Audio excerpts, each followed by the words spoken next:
gledamo tale kup smeti zraven mene, glasba Slovenija, odkot lepote tvoje, sploh več ne drži. Zato smo se danes 17. aprila udeležili akcije Očistimo Slovenijo v enem dnevu. Pa si pogledamo, kako to delamo v Mariboru.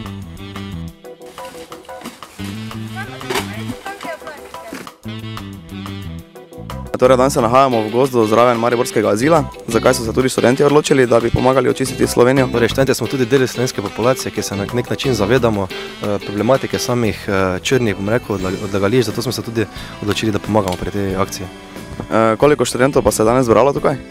Težko je reči na splošno nekoliko študentov, tu malo manjša skupina, 15 do 20 študentov, ampak verjamem pa tudi, da vsi študenti študentske organizacije Univerze v Mariboru tudi sodelujejo po celi Sloveniji, se pravi v svojih domačih krajih.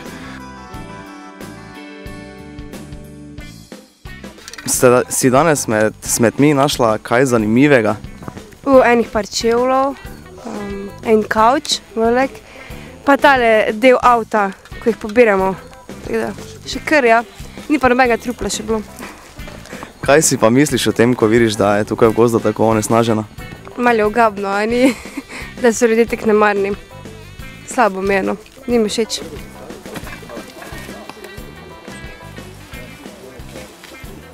Zakaj ste se danes udeležili te akcije Očistimo Slovenijo v enem dnevu? Zato, da za tistimi, ki to ne delajo, da malo pospravimo, da bomo še potem imeli par generacij. Kaj si pa mislite o tem, ko vidite tako onesnažene gozdove?